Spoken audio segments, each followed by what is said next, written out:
ఆ రోజు వరకు వాళ్ళు అనుకోను ఉండరు, నిద్రలోనే తమ ప్రాణాలను కోల్పోతారని. ఆ రోజు వరకు వాళ్ళు ఊహించి ఉండరు, భోపాల్ గ్యాస్ నుండి కోలుకోవడానికి కొన్ని తరాలు పడుతుందని. ఇది ప్రపంచం మర్చిపోలేని ఒక పీడకల.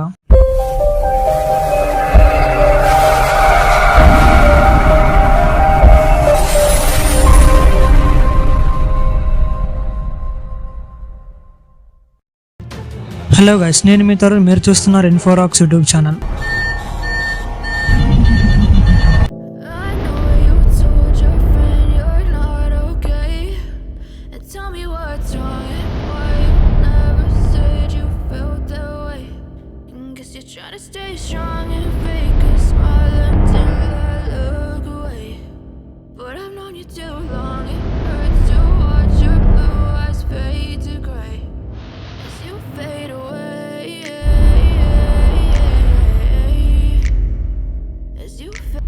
భోపాల్ గ్యాస్ గురించి చాలామందికి తెలిసే ఉంటుంది, అలాగే తెలియని వాళ్ళు కూడా చాలామంది ఉంటారు. అసలు ఆ రాత్రి ఏం జరిగింది అంటే 1984 డిసెంబర్ 3 రాత్రి సరిగ్గా 12:50 భోపాల్ సిటీకి 2 కిలోమీటర్ల దూరంలో ఉన్న యూనియన్ కార్బైడ్ ఒక పురుగుల మందు తయారు చేసే కంపెనీ ఉంది. ఆ రాత్రి అందరూ ఎప్పటిలానే నిద్రలో ఉన్నారు. అది సమయంలో జనాలకి హెచ్చరిక 3 నిమిషాల పాటు ఎమర్జెన్సీ సైరన్లు మోగాయి. అందులోని ఒక సైరన్ ఇండస్ట్రీలోని ఎంప్లాయీస్ని వార్న్ చేయడానికి, అండ్ ఇంకొకటి అక్కడున్న జనాలని హెచ్చరించడానికి. జనాలు గాఢ నిద్రలో ఉండడం వల్ల వాటిని పట్టించుకోలేదు. అదే సమయంలో ఆ టౌన్ ఇన్స్పెక్టర్ ఇండస్ట్రీ వాళ్ళతో ఫోన్లో మాట్లాడాడు. అతను అంతా బాగానే ఉంది అని చెప్పడంతో ఇన్స్పెక్టర్ రిలాక్స్ అయ్యాడు. సమయం 1:25 అయ్యింది. ఈసారి పబ్లిక్ సైరన్ కాదు, ప్లాంట్లోని సైరన్ మాత్రమే మోగింది. ఇన్స్పెక్టర్కి మళ్ళీ డౌట్ వచ్చి ఇండస్ట్రీ వాళ్ళకి కాల్ చేశాడు. అందులోని పనిచేసే ఒక కార్మికుడు అంత బాగానే ఉందని మరలా సమాధానం ఇచ్చాడు. సమయం 2:02 అయింది. ఊరిలోని జనం అరుచుకుంటూ రోడ్ల మీదకి పరిగెడుతున్నారు. అక్కడ ఉన్న జనాలకి అసలు ఏం జరుగుతుందో అర్థం కావట్లేదు.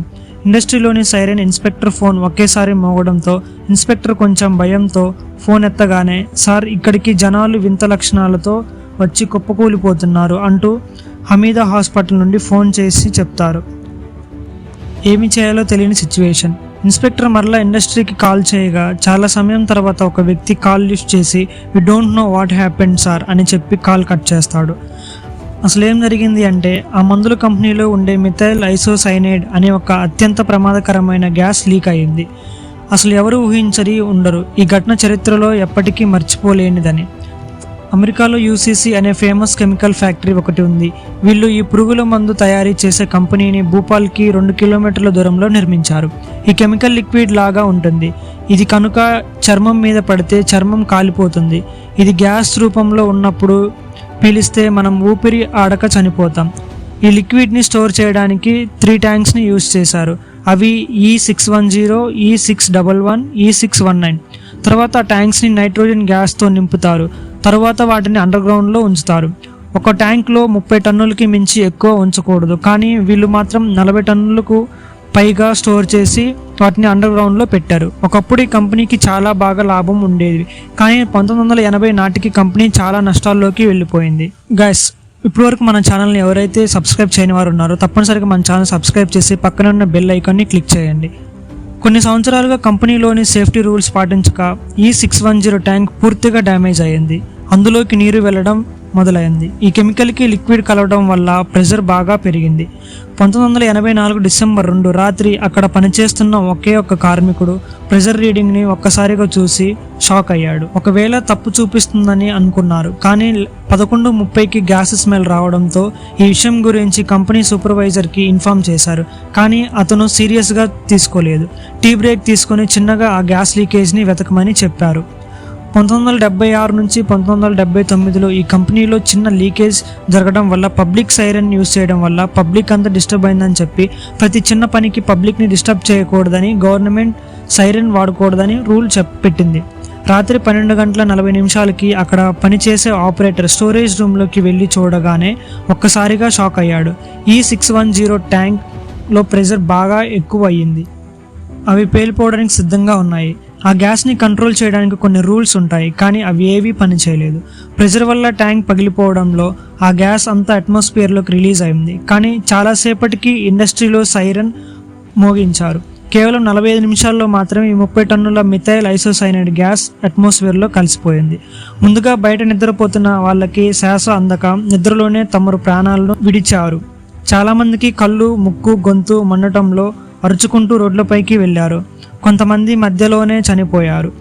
హాస్పిటల్కి వేలాది మంది వచ్చారు. హాస్పిటల్ మేనేజ్మెంట్కి ఏం చేయాలో అర్థం కావట్లేదు. వచ్చిన వారందరూ సివియర్ బ్లడ్ వామిటింగ్స్తో చనిపోతున్నారు. హాస్పిటల్లో ఖాళీ సరిపోక మరికొంతమంది కారిడార్లోనూ హాస్పిటల్ సరౌండింగ్స్లోనూ పడిపోతున్నారు. కానీ పేషెంట్స్కి యాంటీడోస్లో ఏమీ ఇయ్యాలో తెలియక పెయిన్ కిల్లర్స్ ఇచ్చారు. కానీ ఇవేవి పని చేయలేదు. డిసెంబర్ 4 తెల్లారేసరికల్లా జనాలు పురుగుల్లా చల్లా చెరువుగా కుప్పలుగా పడి ఉన్నారు. అందరూ శవాలుగా పడి ఉన్నారు. ట్రాక్టర్ సహాయంతో ఊరి చివర పడేసి వచ్చారు. భోపాల్లో దాదాపు 70% గ్యాస్ ప్రభావం పడింది. దాదాపు 800 మంది వాళ్ళు ఉన్న పలంగా అక్కడే చనిపోయారు. భోపాల్లో 8.5 లక్షల జనాభా ఉండే అందులో 5 లక్షల వరకు ఈ విషబారిన పడ్డారు. ఈ దారుణమైన వార్త ప్రపంచం మొత్తం తెలిసింది. పాబ్లో బార్తోలోమ్యూ అనే ఒక ఇంటర్నేషనల్ ప్రెస్ రిపోర్టర్ తీసిన ఫోటోలు ప్రపంచ దేశాలకు ఇక్కడ జరిగిన దారుణమైన సిచ్యువేషన్ని చాటి చెప్పాయి. 2006లో ఒక గవర్నమెంట్ అంచనాలో 38,470 మంది తాత్కాలిక ప్రభావానికి మరియు 3,900 మంది శాశ్వత ప్రభావానికి గురయ్యారని తెలిపారు. అంతేకాక ప్రమాదం జరిగిన 2 ఏళ్ళు మరో 8,000 మంది చనిపోయారని తెలిపారు. సేఫ్టీ కోసం మనుషులు బయటకు రావడం మానేశారు. దాంతో షాప్స్ అన్నీ క్లోజ్ అవ్వటం వల్ల ఫుడ్ షార్టేజ్ వచ్చింది. ఇదంతా ఇలా ఉండగా గ్యాస్ లీకేజ్ అయిన రోజు రాత్రి ఇండస్ట్రీకి దగ్గరలో ఉండే రైల్వే స్టేషన్లో రైళ్లు ఆగితే వాళ్ళకి ప్రమాదం అని అక్కడ స్టేషన్ మాస్టర్కి ముందే తెలిసి స్టేషన్లో ఒక్క రైలు కూడా ఆగకుండా పంపించాడు. బ్యాడ్ న్యూస్ ఏంటంటే అందరినీ రక్షించిన అతను మాత్రం అక్కడే చనిపోయారు. కొన్ని లక్షల మందిని రక్షించినందుకు అతనికి మెమోరియల్ని అక్కడే నిర్మించారు. ఈ కేసులో 8 మంది నిందితులకు 2010 జూన్లో భోపాల్ కోర్టు 2 సంవత్సరాల జైలు శిక్ష మరియు ఒక్కొక్కరికి 1.7 లక్షల జరిమానా వేసింది. ఈ కేసులో ప్రధాన నిందితుడు ఎవరంటే వారెన్ యాండర్సన్. ప్రపంచవ్యాప్తంగా ఉన్న యూసీసీ ఇండస్ట్రీస్లో ఎన్విరాన్మెంటల్ నెగ్లిజెన్సీ కేసులు ప్రతి సంవత్సరం నమోదవుతూనే ఉన్నాయి మరియు వాళ్ళ international support and political support కూడా ఉంది.